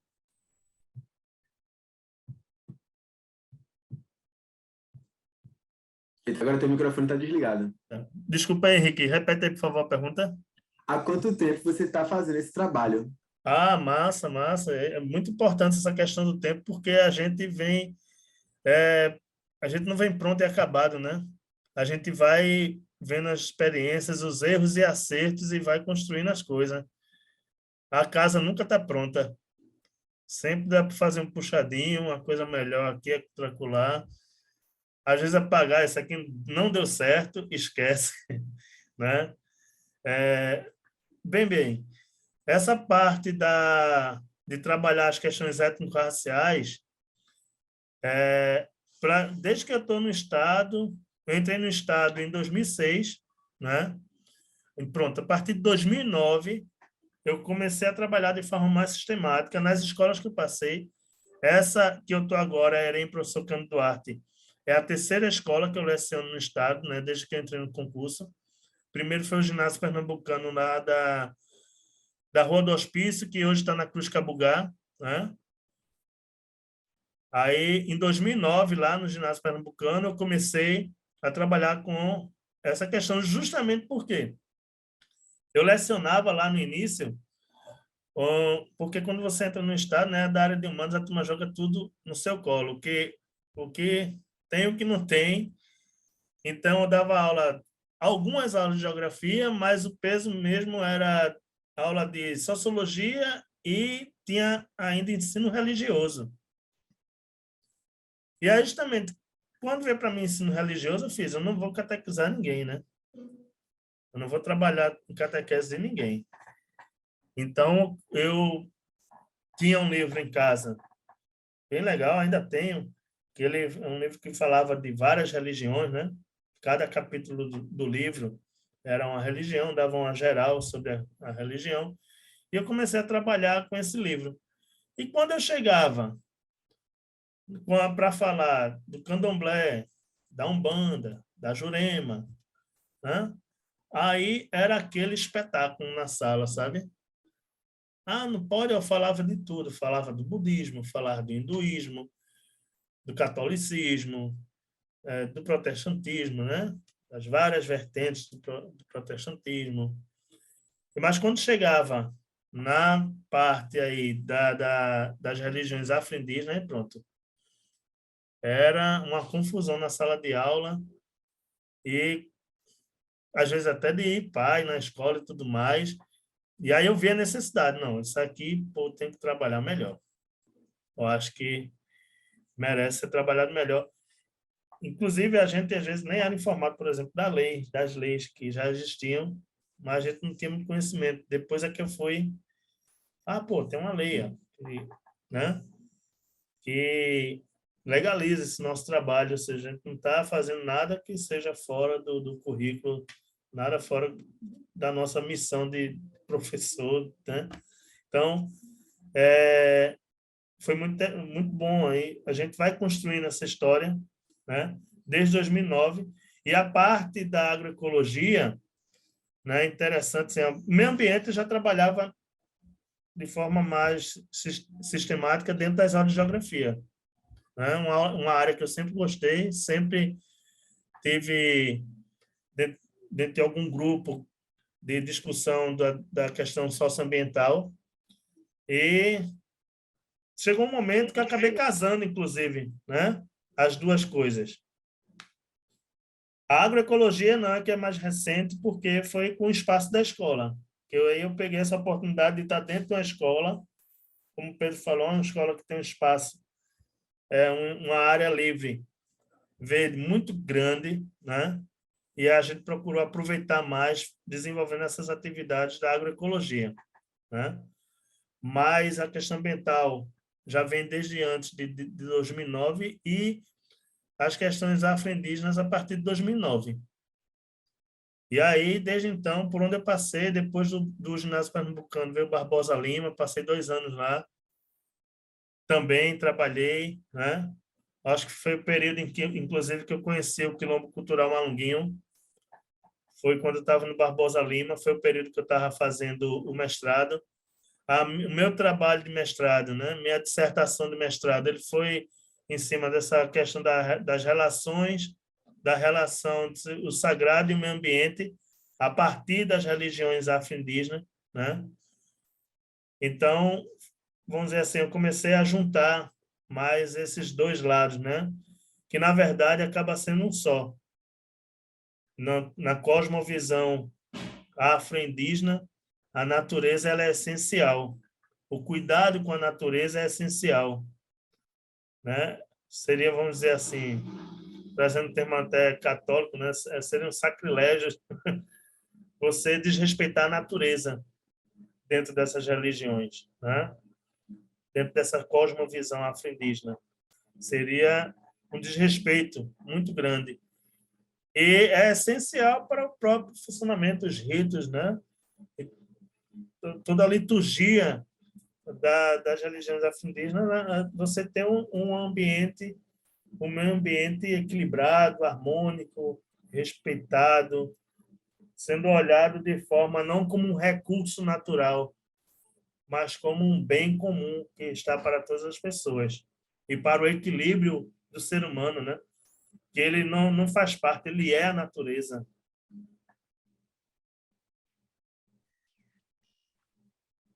Não sei se eu respondi aí a nossa Respondeu. companheira. Do meu ponto de vista, respondeu. Voltei, minha gente. Eu entrei pelo celular aqui, que deu algum problema aqui. Então, eu queria comentar, Rodrigo, que é interessante, né? Isso que você primeiro, né, coloca muito bem, né? Como não vou falar de intolerância religiosa, vou falar de racismo religioso, né? E aí essa questão de como você mostra na prática, né? Como isso acontece na escola, porque pode-se falar de religiosidade, mas até chegar em certas religiões que tem a ver com, enfim, com as referências dos povos que sofrem esse racismo, né? E é interessante você falar da cosmologia, né? Então também tem essa ideia que quem tem cosmologia são os dominados, né? Os dominantes não têm cosmologia. Daí eu lembro de como que, por exemplo, o Nego Bispo, né? O Antônio Bispo dos Santos, ele faz uma análise sobre, né, que tipo de cosmologia o cristianismo traz dentro, né, quando ele, né, se coloca de uma maneira da sociedade colonial, né? E trazendo também o Ailton Krenak, né, quando ele fala dos povos que são agarrados na terra, né, que incomodam, né, que precisa desagarrar o pessoal na terra para, né, justamente ser o aluno que não tem familiaridade com as plantas e com o cuidado com a terra, é mais fácil de levar ele para um lugar de dominação, né? Enfim. E aí destacando justamente como que faz parte da própria forma de ser, né? Do que a gente pode denominar de uma certa cosmologia, essa relação com os animais, com as plantas, com as forças da natureza, né? E uma coisa que você citou aí o Laudato Si, né? Que eu acho interessante, né? Que depois de todo esse processo do cristianismo, né? Nesse momento de crise climática, né? A encíclica do Papa procura justamente fazer essa reaproximação do que foi separado, né? E aí eu acredito que a própria pastoral ambiental da qual você participa tem a ver com esse processo de alguma maneira, né? E aí, pensando isso, né, que quer dizer, quando você discute a espiritualidade, a religiosidade, as cosmologias, se quiser chamar, dentro de uma perspectiva inclusiva, né, dentro de uma perspectiva da multiplicidade, né, da soma, da troca, né, é uma perspectiva, né? Outra é quando você propõe que se discuta a religiosidade dentro de uma perspectiva colonial, que é que uma religiosidade tem que se impor e destruir as outras, né? Que é o processo que, enfim, fico muito feliz aí com ver um trabalho assim sendo realizado na escola. Eu estou aqui no celular agora, está um pouco fora do chat aqui, aí eu pedi para o Henrique me ajudar. Eu queria... Fala, Henrique. Tem perguntas ainda aqui. Vai lá, faz uma daí que depois eu faço uma daqui. Então, a Giovana, ela falou que percebe como a música é algo que ajuda bastante nesse processo, nessas relações da agroecologia, e ela disse que os trabalhos que ela já desenvolveu sempre concluía com algum mutirão, com cânticos, com música. E aí, professor Rodrigo, se o senhor poderia também falar um pouco mais dessa relação do seu trabalho com as conexões entre música e agroecologia. Giovana, né? Perguntou. Justamente, Giovana, muito interessante, assim, as atividades que a gente desempenhou melhor dentro da agroecologia, justamente quando a gente colocou esse elemento, né, a música, dentro do trabalho. Né? Não vou dizer que é toda vez que a gente tem, acho que é algo que devo até estar melhorando mais mesmo, a gente tem algo mais, sabe, um pouco mais vivo, inclusive, na questão de colocar música, porque isso prende mais os estudantes, a gente quebra aquele gelo, sabe, de estar dentro da escola, sala de aula, e aí quando você coloca a música, inclusive os próprios estudantes, muitas vezes levando instrumento, né, traz violão, traz um pandeiro, né, um atabaque, alguma coisa, vamos tocar, vamos cantar alguma música em algum momento. Realmente é muito interessante, porque eu acho que a coisa flui melhor, porque justamente a música ajuda a quebrar essa visão, sabe, fechada e sem graça da escola, né? Porque, na verdade, a escola, nesse formato convencional que a gente tem, né, da sala de aula, as quatro paredes, o quadro, ela é sem graça, ela não tem atrativo para o nosso estudante, né? É algo que a gente precisa trabalhar melhor, isso daí, sabe?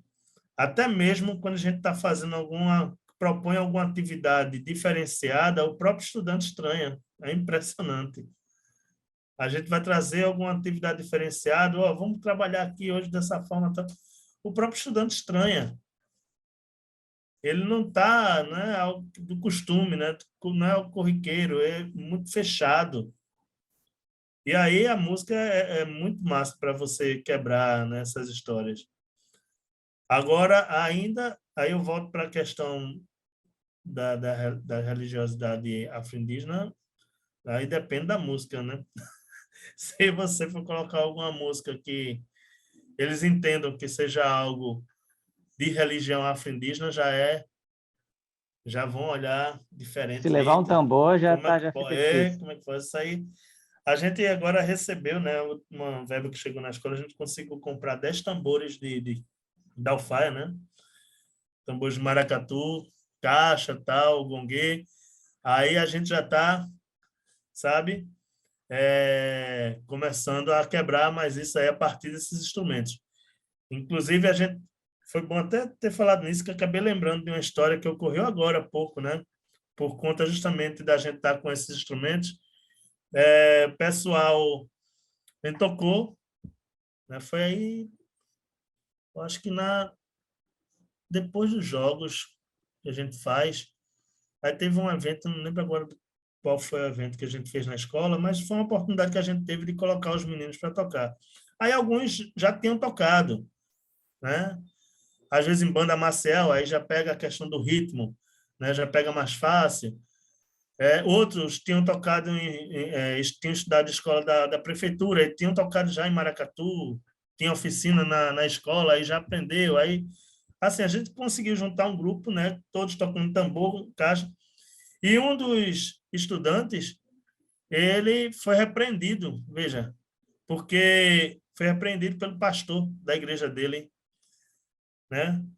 Porque foi filmado, né, tocando lá na escola, nesse evento, e uma das colegas que mora próximo a ele acabou circulando esse vídeo, né, pelo Instagram e tal, pela vizinhança, e aí justamente o pastor dele, que mora na comunidade dele, viu lá ele tocando, e aí o menino foi proibido de tocar, continuar tocando no maracatu, não é maracatu, não é um grupo percussivo ainda que a gente está montando.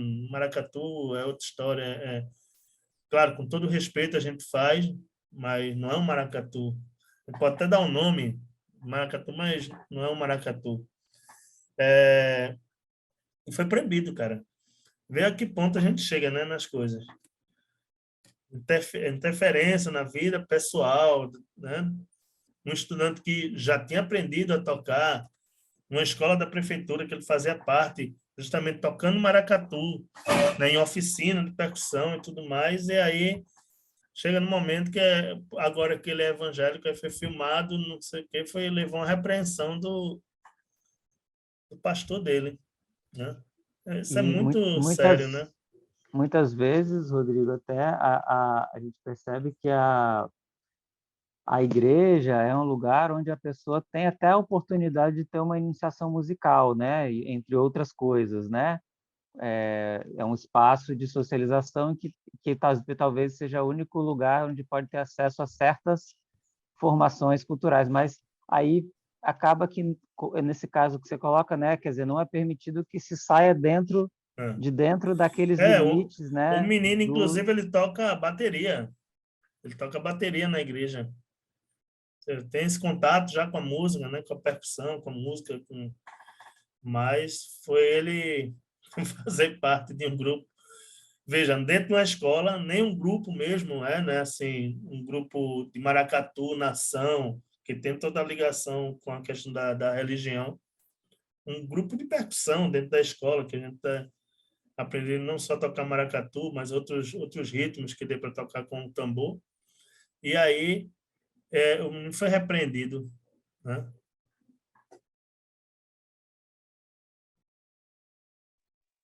E é interessante como a própria presença do tambor já gera toda um debate, né? Tem a Naide, que é uma professora de química de Peixinhos, que é capoeirista, e ela procura trabalhar a questão, né, das questões étnico-raciais, uma educação antirracista, né, nas escolas onde ela dá aula. E ela estava me contando que esse semestre ela está dando uma disciplina eletiva que é sobre o tambor. E aí, a partir do tambor, ela está puxando a educação antirracista, assim, muito, muito importante, muito, muito interessante. Nem sei se a Naide está fazendo esse curso. Eu queria Deixa eu dar mais uma olhadinha no chat aqui, mas eu tinha uma outra pergunta que eu queria fazer para você. Vamos lá. Eu recomendo a Oficina Brenan que faça uma atividade exclusivamente sobre a Jurema, porque só o que está saindo de debate sobre a Jurema nesse chat aqui hoje demanda, não, Henrique? Vê só, eu queria fazer uma pergunta que parece que é um cavalo de pau aqui na nossa conversa, mas nem tanto, né? O Cândido Duarte foi a primeira escola que foi ocupada na época da ocupação dos estudantes nas escolas públicas, né? A primeira escola em Recife que foi ocupada, né? E teve um protagonismo grande aí os alunos do Cândido Duarte nesse momento, né? 2016, 17, 16, né? Foi 16. 16. Pronto. E assim, eu tive a oportunidade de estar na escola em 2 momentos, né, nesse período, e interagir com os alunos e me surpreender, me maravilhar com o processo de auto-organização dos alunos naquele momento e o tipo de educação comunitária que aconteceu entre eles ali, de cuidado mútuo e de aprendizados vários, né? A gente está falando assim de como subverter o formato tradicional da escola, né? Eu acho que essa experiência dos alunos mostra muitas coisas importantes sobre isso. E eu sei que nesse período da ocupação você foi um dos professores que deu bastante apoio para os alunos, né? Nesse momento, né? Eu queria que você dividisse um pouco isso com a gente, assim, dessa experiência. Olha, essa experiência foi muito, muito boa, Pedro. Assim, foi fantástico, sabe? Passar, vivenciar, né? Passar por aquele momento dentro da escola, em 2016, quando começaram a ocorrer as ocupações, e justamente a Cândido Duarte o professor Cândido Duarte foi a primeira escola, né, a ser ocupada no Recife. Foi muito interessante porque eu que já venho com minha história assim, né, dentro do movimento social e tal, de conhecer, por exemplo, o Movimento Sem Teto de perto, o MST, e aí de repente, né, a gente vinha até num momento meio apagado assim dos movimentos sociais, e aí chegam os estudantes, ocupam a escola de forma extremamente organizada, né? E quando eu pisei na escola, eu fiz... Vocês fizeram curso com quem? Foi com o MST? Pode falando aí, porque estava extremamente organizado, né? A ocupação, com grupos desempenhando os papéis dentro da escola, o grupo da alimentação, cuidava da alimentação, o outro da limpeza. A escola ficou mais limpa do que nos dias normais, vamos dizer assim, né? O grupo que cuidava de trazer atividades pedagógicas, porque eles falavam, não, a gente não quer que a escola pare, agora também a gente não quer aquele modelo, a gente quer fazer algo diferenciado. Oxi. E aí eles buscavam nosso apoio, né, como professor, né? Não só o meu, mas de outros professores, né? E a gente fazia, às vezes, a ponte, contato com o grupo.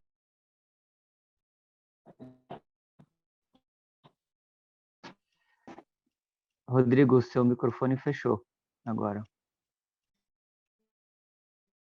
Eita, faz tempo que está fechado ou não? Foi agora há pouco, não foi? Agorinha. Então, como eu estava falando, então, a gente deu esse apoio, né, fazendo a ponte com grupos de fora da escola. Quando eles não tinham contato, ele perguntou, professor, tem alguém que possa fazer isso e assim, assim? A gente queria uma oficina dessa temática, a gente queria discutir gênero, quer discutir cultura, a gente quer... Tá entendendo? Então, a gente foi fazendo essa ponte com vários grupos fora da escola, né, levando lá para dentro para fazer essas oficinas, as palestras e tudo mais, que eram organizadas por eles, as temáticas. A gente se colocou a serviço, né? A gente se colocou, ó, tá aqui, quiser ajuda, a gente está aqui. Se estiver precisando de algo, a gente está aqui. A ocupação é a organização de vocês, né? E aí a gente inclusive pegou ali o período da consciência negra, que a gente já fazia um evento, e os estudantes disseram, a gente não quer que deixar de fazer a consciência negra, né? A gente fez uma semana inteirinha com palestras, com oficina, com um plantio do baobá. Infelizmente, o baobá da gente morreu, porque teve uma capinação lá e o camarada acabou cortando ele, que ele não sabia que era, que estava pequeno ainda, né? Aí foi no bullying, infelizmente essas coisas acontecem, né? Mas, assim, foi uma experiência muito interessante, muito interessante. E a gente notava o interesse deles, né, pela escola, o cuidado que eles tiveram com a escola, o interesse que eles tinham de estar dentro da escola, desenvolvendo atividades pedagógicas, né? Foi muito interessante esse momento, sabe, Pedro? Foi um momento assim que eu acho que foi um ressurgimento e onde eles realmente puderam um ressurgimento dos movimentos mesmo assim, foi um acorde, um sacode, eu acho que não só para eles, não, para a sociedade, sabe, aquele momento. E dentro desse movimento, né, eles foram realmente protagonistas. Existe dentro da escola integral, existe um princípio assim do protagonismo juvenil, inclusive que está agora dentro de algumas disciplinas, projeto de vida, empreendedorismo. Dentro dele se discute essa questão do protagonismo juvenil. Mas eu sou meio reticente, sabe, quanto a esse debate dentro de disciplina e principalmente dentro de empreendedorismo, dentro de, sabe, de algo às vezes voltado que é para o mercado, voltado assim, perspectiva, a visão do mercado, né? Mas nesse período da ocupação, eles realmente foram protagonistas. E o engraçado é que o Estado respondeu esse protagonismo dele colocando 8 viaturas da Polícia Militar dentro da escola, né? E foi o primeiro dia que começou a ocupação, né? Na verdade, o segundo dia, quando amanheceu o dia, tinha lá na escola, a escola estava cercada pela Polícia Militar com 8 viaturas. E dentro da escola, estudantes, adolescentes, jovens, sabe?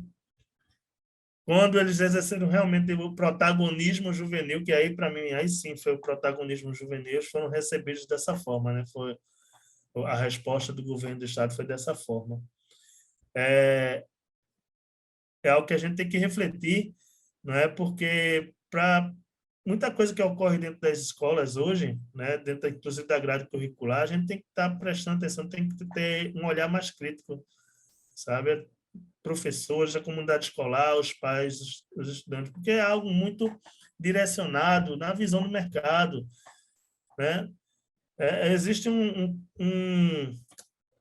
contrassenso muito grande, sabe? Assim, se fala uma coisa e, na prática, você tira disciplinas que a gente tinha antes, como direitos humanos, e se coloca empreendedorismo. Eu acho que, para mim, esse momento, eu dava aula de direitos humanos antes.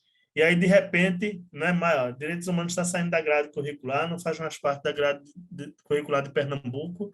Agora tem uma disciplina projeto de vida e empreendedorismo. Isso, para mim, é um marco, assim, dizer assim, ó, o mercado toma conta de tudo, né? A visão consumista toma conta de tudo. Que empreendedorismo de quê, né? Que empreendedorismo é esse? Eu acho que a gente tem que refletir essas coisas, sabe? Acho que esse exemplo que você dá é muito bom no sentido de que realmente é uma antítese uma coisa da outra, né? A mobilização dos estudantes, que é baseado no cuidado mútuo, que é baseado numa compreensão da relação deles na escola com o que está acontecendo no resto do país e do mundo, né? Quer dizer, essa compreensão desse tema que a gente traz hoje, né? Que a crise climática tem raça, classe e gênero, né? São ideias que propõem uma transformação do mundo que vem da relação coletiva, né? E esse tipo de empreendedorismo, dessa ideia do projeto, toda essa ideia em torno do novo ensino médio, do meu ponto de vista, ela está ligada na pessoa se ver como um indivíduo, né? Um indivíduo que ele que vai ser o empreendedor, ele é que o projeto da sua vida, como se tivesse ele e tivesse um mundo no qual ele teria que vencer, e ele não só, o que ele tem a fazer é vencer nesse mundo, né? E não construir um mundo melhor, né? É uma visão extremamente individualista, né? O indivíduo é isolado dos outros. Ele não faz parte, não faz parte de um coletivo, de uma sociedade onde todo mundo está junto. Veja que contradição, né? A gente está no mesmo planeta, a mesma casa, usando o termo até do Papa Francisco, que você falou na Laudato Si, você estava procurando ela aqui, né? É livrinho de cabeceira, a Laudato Si. A mesma casa comum. A gente vive no mesmo planeta, não tem para onde correr. E aí, de repente, você tem um sistema de educação, onde as pessoas são colocadas para concorrer, né? Não é a ajuda mútua, é a concorrência, que vale a concorrência. É o vencer, né? O chegar primeiro. E aí, ser empreendedor de quê, né? Ou você vai ser um trabalhador trabalhando na precarização, no Uber, no iFood, né? Trabalhando na precarização, explorado e achando que é empreendedor. É isso. Rodrigo, a gente está na próxima vez que a gente se encontrar, eu vou então passar a me referir a você como Arumã. Então, Arumã, para terminar, a gente está né, perto do fim, né? E queria agradecer do fim deste encontro, né?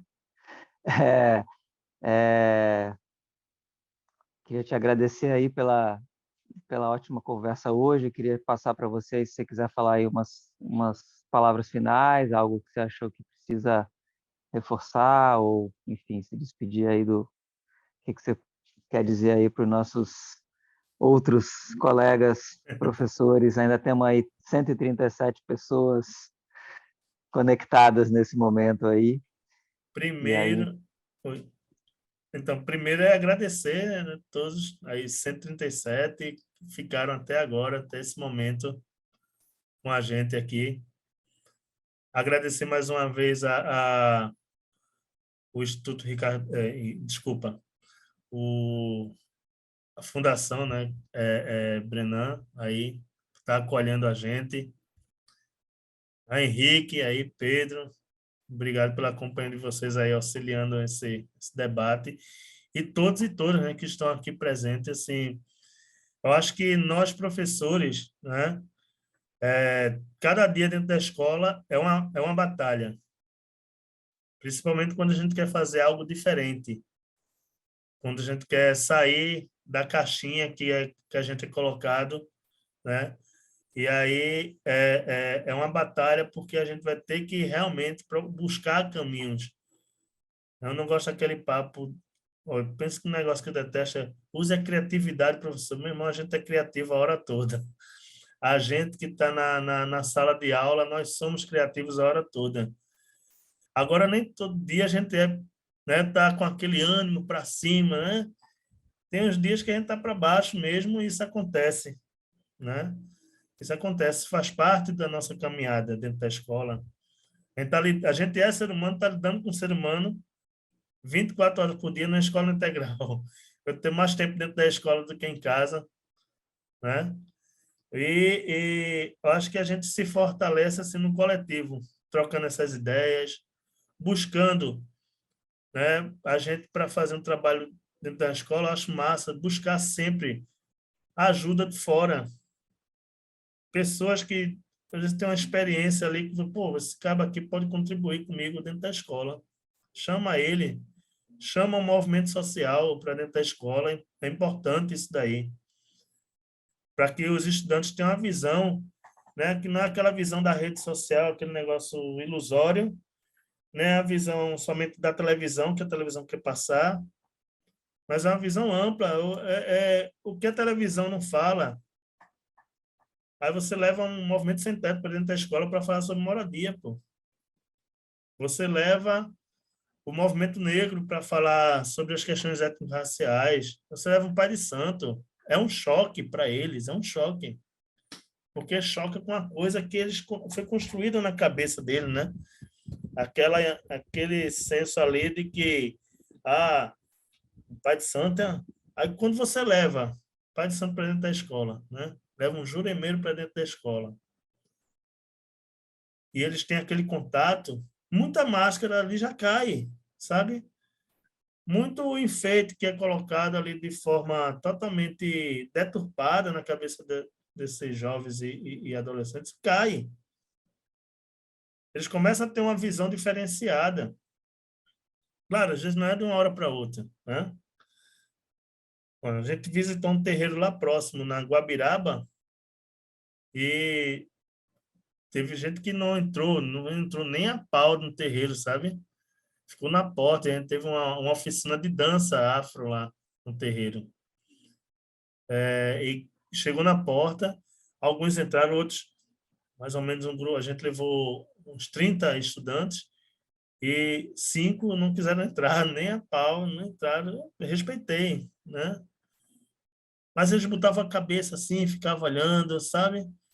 E ali, pô, tenho certeza que em algum momento ali quebrou esse preconceito, essa discriminação que foi construída deles, né? Não é à toa, não é nada à toa. A gente ouviu aí, né, alguns colegas colocando. Infelizmente, a gente tem uma educação colonialista ainda. A gente tem uma educação que vem das bases do cristianismo colonial, opressor, que tenta destruir nossos povos, né, originários, destruir os povos afro ainda hoje. Então, cada dia na escola é uma batalha. Eu tenho certeza aí, né? Não gosto de florear nada, não. Cada dia na escola tem dia que o camarada pensa que vai perder todas as gatas do mundo. Mas no outro dia você levanta, vai lá e, eita, pô, que negócio massa aconteceu. Aí acontece alguma coisa que você levanta e tem a força de um leão para partir para cima de novo, né? Agradeço demais mesmo, né? Vocês terem me convidado. Agradeço a presença de todos aqui, todas, nesse momento. Ô, Rodrigo, uma última pergunta, só para finalizar. A Larissa perguntou como pode acessar a tua dissertação de mestrado, porque acho que pode ser uma grande referência para pesquisas e, enfim, como é que a gente pode ter acesso a esse material? Então, olha, no site, agora, eu não vou dizer com exatidão, mas no site da UPE, o nome do curso é GDLS, Gestão do Desenvolvimento Local Sustentável. GDLS. E aí, no site da UPE, né, no domínio desse curso, GDLS, aí vai ter lá o link, né, o acesso, na verdade, uma aba para você acessar as dissertações. Aí você pode pesquisar pelo nome. Rodrigo, de repente, olha só, Henrique, sugestão. Tem os grupos, né, de WhatsApp das pessoas que estão inscritas, de repente aí a gente podia procurar aí o link certinho e aí passar para... Eu posso fazer isso. Eu posso e mando para Henrique, Henrique manda aí para vocês. Perfeito. Pode ser, sim. Maravilha. Ô, Henrique, então, assim, para a gente ir finalizando, acho que me ajuda aí a gente lembrar que na semana que vem a gente vai ter uma pausa, né, no curso, não é isso? E vai retornar na outra semana, não é isso? Isso, exatamente. Pedro, quer também falar suas palavras finais? Para a gente se encaminhar para o final? Vou deixar as palavras finais para o Rodrigo mesmo. Acho que a gente está encerrando por aqui mesmo e da minha parte, a gente continua a conversa tentando juntar isso com o próximo módulo daqui a uma semana, né? Isso. Daqui a uma semana e 10 dias. A gente gostaria de agradecer, em nome da oficina Francisco Brenan.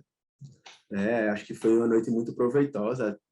Todo mundo, acho que foi um processo de formação e de provocações muito boas, né? Acho que também fiquei bem reflexivo, principalmente só para falar uma coisa que eu fiquei pensando assim, quando o professor Rodrigo falou de alunos que têm nojo da enxada, ou têm nojo de pegar na terra, né? A gente vê como tudo isso mostra, né, como é esse projeto de construção que a enxada e que a terra é algo inferior numa hierarquia de educação, né?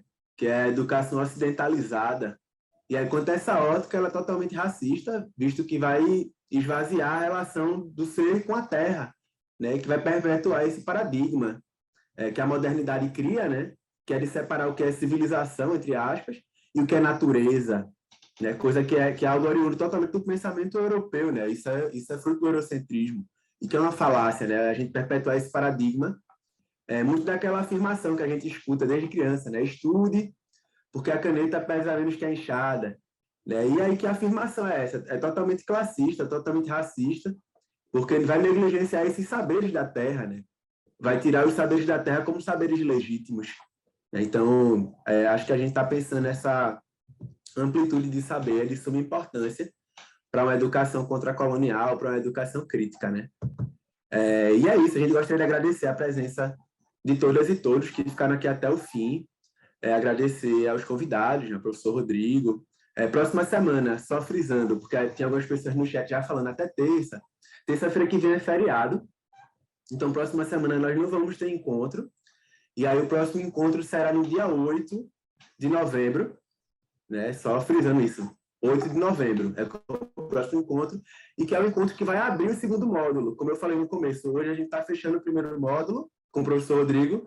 No dia 8 de novembro, a gente vai abrir o segundo módulo. Esse segundo módulo é intitulado Cuidar da Terra. E vai ser uma conferência com Ana Mumbuca, que ela vem lá do Quilombo Mumbuca, do Tocantins, é uma liderança quilombola, então acho que vai ser um debate de suma importância também, e a gente espera todos vocês. E é isso, boa noite e até o dia 8. Só não percam, não percam. Valeu, minha gente. Boa noite, Henrique. Boa noite, Rodrigo. Boa noite, pessoal. gente. Boa noite, Pedro. Boa noite, Henrique.